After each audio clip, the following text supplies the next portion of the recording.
Hai semua, selamat datang di channel Baca Saham. Pada video ini, kita akan membahas salah satu saham terbaik yang apakah bisa di-hold selamanya, dividennya oke dan harganya juga terus bertumbuh. Tapi seperti biasa, semua pembahasan ini bukan rekomendasi dan hanya informasi. Ingat, kerugian kamu tanggung sendiri ya. Nah, saat ini kita akan membahas saham BMRI, khususnya berdasarkan laporan keuangan Q2 tahun 2023 yang baru saja terbit. Sebagai informasi, saham BMRI ini juga sudah pernah saya bahas khususnya di e-book Strategi Nabung Saham pada tahun 2021. Pada tahun itu harga saham BMRI sekitar 3 ribuan dan kini harga sahamnya sudah naik sangat signifikan. Nah, kita lihat sekilas, ternyata Bank Mandiri ini secara konsolidasi berhasil menyalurkan kredit yang bertumbuh yang mencapai 11,8% dengan nominal 1.272 triliun rupiah. Dan angka tersebut jauh lebih tinggi dibandingkan total rata-rata penyaluran kredit perbankan sebanyak 7,8%. Dari aspek kreditnya, berarti Bank Mandiri ini lebih unggul dibandingkan rata-rata kredit salur.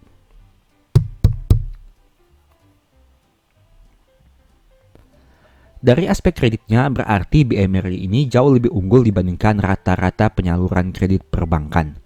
Kita lihat di sini, Bank Mandiri mengekspektasikan pertumbuhan kredit sekitar 10% hingga 12% di tahun 2023 ini. Dan pencapaian pada Q2 tahun 2023 mendekati target tertinggi di tahun ini. Sehingga bisa dikatakan Bank Mandiri mencetak kinerja yang sangat baik di tahun 2023 khususnya dari aspek penyaluran kredit. Begitu juga dengan net interest marginnya yang diperkirakan berada pada rentan 5,3% hingga 5,6%. Dan pada Q2 tahun 2023 mereka berhasil membukukan sekitar 5,56%. Nah, jika kita lihat lebih detail, berikut ini pembagian dari penyaluran kredit perusahaan. Kredit komersil naik 18,9%, kredit SME naik 11,7%, dan kredit consumer naik 11,3%. Di sini bisa teman-teman lihat bahwa mayoritas berasal dari kredit consumer, baik dari aspek nominal maupun dari aspek growth-nya. Ini merupakan detail dari komposisi penyaluran kredit yang dimiliki oleh perusahaan. Ternyata selain kredit komersil, perusahaan juga memiliki kredit korporasi. Dan kredit ini menjadi komponen terbesar dari penyaluran kredit perusahaan, bahkan melebihi dari penyaluran kredit komersial. Nah, selain itu kita juga lihat dari aspek laba bersihnya. Laba bersih Bank Mandiri naik 24,9% menjadi 25,2 triliun hingga Juni tahun 2023. Nah, teman-teman bisa melihat kinerja perusahaan pada Q2 setiap tahunnya selama beberapa tahun terakhir. Bisa teman-teman lihat di sini kinerja di tahun 2023 ini menjadi yang tertinggi dalam beberapa tahun terakhir. Pada H1 tahun 2020 memang sempat terjadi penurunan kinerja karena adanya efek pandemi. Tapi hal itu tidak berlangsung lama karena pada Q2 tahun 2021 saham Bank Mandiri ini kembali membukukan laba yang meningkat dan angka tersebut terus naik setiap tahunnya hingga tahun 2023 ini. Sekarang kita akan lihat ternyata Bank Mandiri ini juga punya anak usaha yang bisa dikatakan produktif karena mereka menyumbang net profit yang cukup besar bagi grup Bank Mandiri ini sendiri. Teman-teman bisa lihat di sini bahwa setidaknya ada 3 anak usaha Bank Mandiri yang menyumbang profit terbesar. Yang pertama, Bank Syariah Indonesia dengan nominal 2,7 triliun rupiah. Yang kedua, Aksa Mandiri Finansial dengan nominal 687 miliar. Dan yang ketiga, Mandiri Tunas Finance dengan nominal 501 miliar rupiah. Nah, ini merupakan salah satu kekuatan dari Mandiri Group karena memiliki anak usaha yang mempunyai profit yang cukup besar yang tentunya akan menyumbang porsi yang cukup banyak kepada Mandiri Group. Sekarang kita lihat untuk komponen kasanya. Kasa Mandiri mengalami peningkatan bertumbuh sekitar 8,47% hingga akhir kuartal 2 tahun 2023. Dari yang awalnya 1.318 triliun naik menjadi 1.430 triliun di akhir Q2 tahun 2023. Bisa teman-teman lihat di sini, aspek tabungan naik 5,8% dan aspek giro naik 21,2%. Kesimpulannya, kasa perusahaan naik karena adanya peningkatan yang signifikan dari aspek gironya. Teman-teman perlu ingat bahwa kasa yang semakin banyak akan menyebabkan biaya bunga menjadi lebih murah. Karena seperti yang teman-teman tahu, produk tabungan dan giro memiliki bunga yang rendah, sedangkan produk deposito memiliki bunga yang tinggi. Dan hal itu akan berdampak kepada beban bunga yang harus dibayarkan oleh bank ini.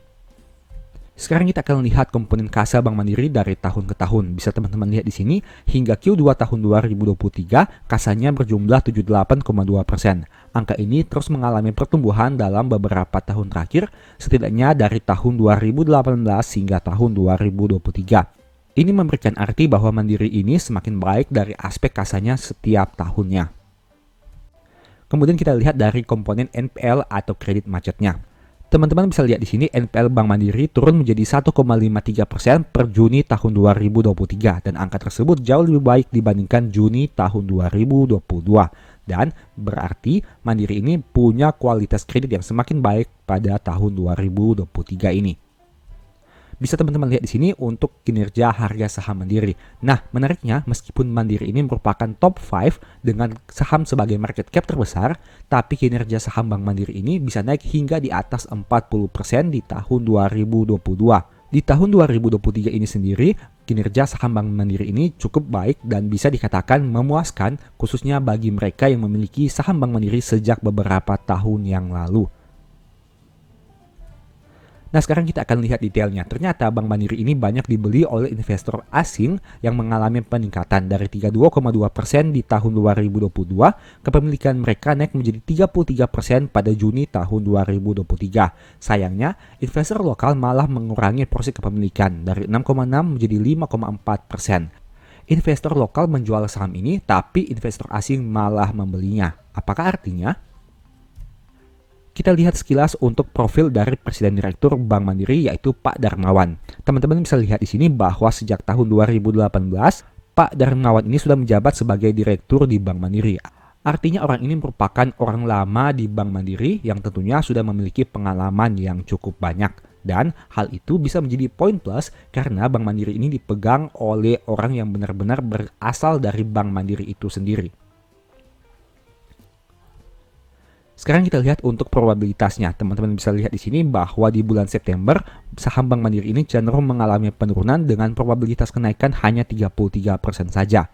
Tapi menariknya di bulan Oktober, 1 bulan setelahnya, saham Bank Mandiri ini terus mengalami peningkatan dalam 10 tahun terakhir, alias probabilitas kenaikannya 100%. Jadi, apabila teman-teman ingin membeli saham Bank Mandiri di bulan September, itu bisa dikatakan sebagai bulan dengan probabilitas terbaik.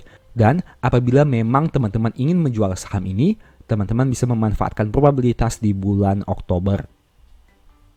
Sekarang kita lihat untuk dari aspek PBV-nya. PBV saat ini sudah di atas rata-rata 3 tahun terakhirnya. Bisa teman-teman lihat di sini saat video ini dibuat, PBV Mandiri di angka 2,33 kali, yang mana angka tersebut lebih tinggi dibandingkan rata-rata 3 tahun terakhir dengan angka 1,82 kali. Berikut ini kesimpulannya. Yang pertama, kinerja Mandiri di Q2 tahun 2023 sangat cemerlang. Laba naik, penyaluran kredit bertumbuh, kasa meningkat yang berdampak pada biaya bunga semakin rendah, rasio kredit macet berkurang, dan harga saham terus naik karena banyak investor asing yang beli.